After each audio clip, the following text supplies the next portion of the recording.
অনলাইনে শুরু হওয়া একটি ছোট পরিচয়ও একদিন আজীবনের সম্পর্কে পরিণত হতে পারে, যদি সেখানে বিশ্বাস, সম্মান আর নিঃস্বার্থ ভালোবাসা থাকে। উত্তরপ্রদেশের লখনৌ শহরে থাকত 24 বছরের শান্ত স্বভাবের যুবক আরিয়ান। সে একটি সফটওয়্যার কোম্পানিতে কাজ করত। কাজের ফাঁকে মাঝে মাঝে সামাজিক মাধ্যমে সময় কাটাতো। অন্যদিকে ত্রিপুরায় আগরতলায় থাকত 22 বছরের কলেজ ছাত্রী মেঘলা। বই পড়া, গান শোনা আর ছবি আঁকাই ছিল তার প্রিয় শখ। একদিন একটি বাংলা কবিতার পোস্টে আরিয়ান ভুল করে একটি মন্তব্য করে বসে। মেঘলা সেই মন্তব্য দেখে তাকে ঠিক করে দেয়। সেখান থেকেই শুরু হয় তাদের প্রথম কথা। প্রথমে শুধু ধন্যবাদ আর স্বাগতম, এর মধ্যেই সীমাবদ্ধ ছিল না। কিন্তু ধীরে ধীরে প্রতিদিনের শুভ সকাল, শুভরাত্রি, ছোট ছোট গল্প আর হাসির আদান প্রদান তাদের অজান্তেই একে অপরের জীবনের অংশ করে নিয়ে তোলে। তারা জানতো একজন উত্তরপ্রদেশের আর একজন ত্রিপুরায়। ভাষা আলাদা, সংস্কৃতি আলাদা, তবু মন যেন এক অদৃশ্য সেতু জুড়ে রয়েছে। এক রাতে আরিয়ান লিখল, জানো, সারাদিন যত ব্যস্তই থাকি, তোমার একটা মেসেজ দেখলেই সব ক্লান্তি দূর হয়ে যায়। মেঘলা কিছুক্ষণ চুপ থেকে লিখল, আমারও ঠিক একই অনুভূতি হয়, কিন্তু এত দূরের মানুষকে কি সত্যি একটা আপন ভাবা যায়? সেদিন দুজনেই বুঝছিল এই বন্ধুত্ব আর শুধু বন্ধুত্ব নেই। দিন যত এগোতে লাগলো, আরিয়ান আর মেঘলার সম্পর্ক তত গভীর হতে লাগলো। সকালে ঘুম থেকে উঠেই প্রথম মেসেজ, আর রাতে ঘুমানোর আগে শেষ কথা। এই জন্য তাদের প্রতিদিনের অভ্যাস হয়ে গিয়েছিল। ভিডিও কলে তারা একে অপরের শহর দেখাতো। আরিয়ান লখনৌর ব্যস্ত রাস্তা, পুরনো ইমানবাড়া আর সন্ধ্যার আলো দেখাতো। অন্যদিকে মেঘলা দেখাতো আগরতলার সবুজ প্রকৃতি, বৃষ্টি ভেজা আকাশ আর নিজের আঁকা ছবিগুলো। একদিন সন্ধ্যায় আরিয়ান মেঘাকে বলল, মেঘা, একটা কথা বলবো। মেঘা বলল, হ্যাঁ বলো। আরিয়ান, তুমি না থাকলে আমার দিনটা অসম্পূর্ণ লাগে। আমি জানি না, আমার অনেক দূরে থাকে, কিন্তু আমি তোমাকে ভালোবেসে ফেলেছি। মেঘলা কিছুক্ষণ চুপ করে রইল, তার চোখে জল চলে এলো। মেঘলা বলল, আমিও তোমাকে ভালোবাসি আরিয়ান। দুজনেই হাসল। মনে হচ্ছিল 1000 কিলোমিটার দূরত্ব যেন মুহূর্তে ছোট হয়ে গেছে। কিন্তু সুখের মাঝেই এলো নতুন দুশ্চিন্তা। একদিন মেঘলার মা মেঘলাকে বলল, মা, তোমার জন্য একটা ভালো পাত্র এসেছে। ছেলেটা সরকারি চাকরি করে।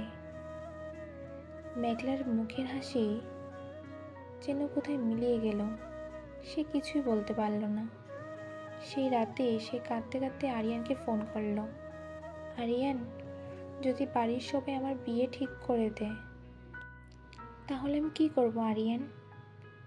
আরিয়ান কিছুক্ষণ নীরব থেকে বলল, আমি তোমাকে হারাতে চাই না। দরকার হলে আমি ত্রিপুরায় আসব, ও তোমার পরিবারের সামনে দাঁড়িয়ে আমাদের ভালোবাসার কথা বলবো। মেঘলার চোখে আবার আশার আলো জ্বলে উঠল। কিন্তু তারা জানতো না, সামনে আরও বড় পরীক্ষা অপেক্ষা করছে। আরিয়ানের কথায় নতুন করে বাঁচার সাহস পেল মেঘলা। কিন্তু বাস্তবতা এত সহজ ছিল না।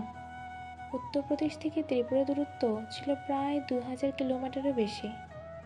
তবু ভালোবাসা যদি সত্যি হয়, তবে দূরত্ব কি? একদিন আরিয়ান ভিডিও কলে বলল, মেঘলা, আমি আগামী সপ্তাহে আগরতলায় আসছি। এবার আর শুধু ফোনের পর্দায় নয়, তোমার সামনে দাঁড়িয়ে কথা বলতে চাই। মেঘলার চোখ আনন্দে ভরে উঠল। মেঘলা বলল, সত্যি? আমি যেন স্বপ্ন দেখছি আরিয়ান। এটা স্বপ্ন নয়।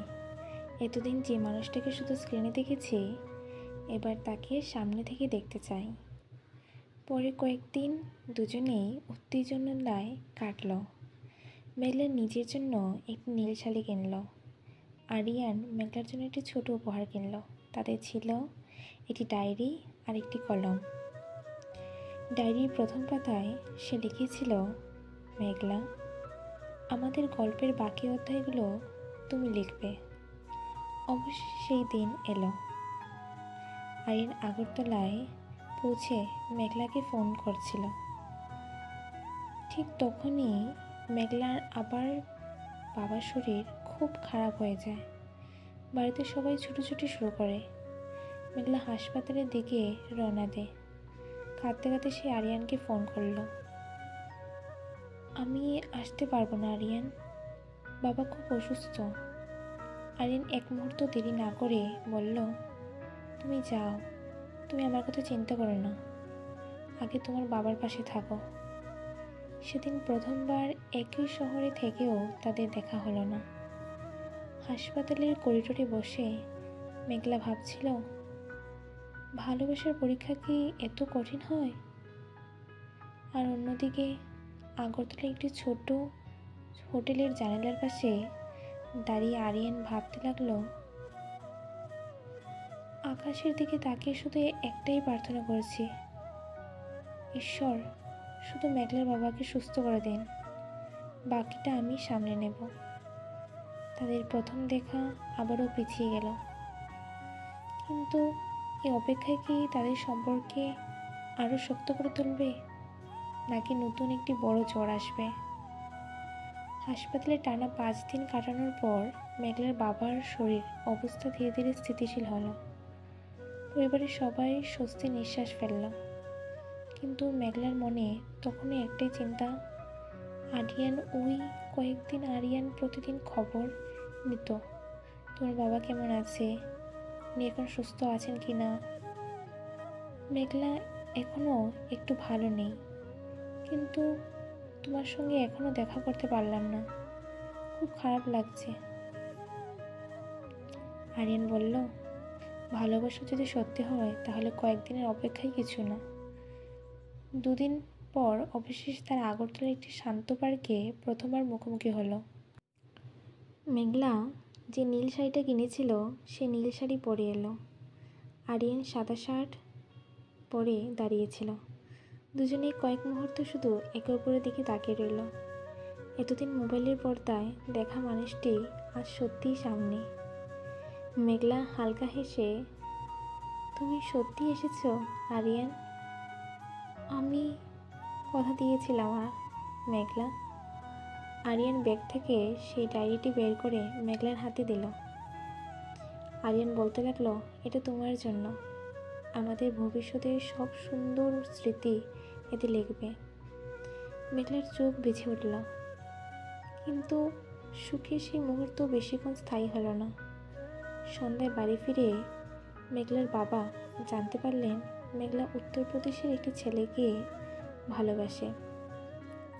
তিনি রাগে বললেন, বাবা, এত দূরের ছেলে, আমাদের ভাষা আলাদা, সংস্কৃতি আলাদা, এই সম্পর্ক আমি মেনে নিতে পারি না।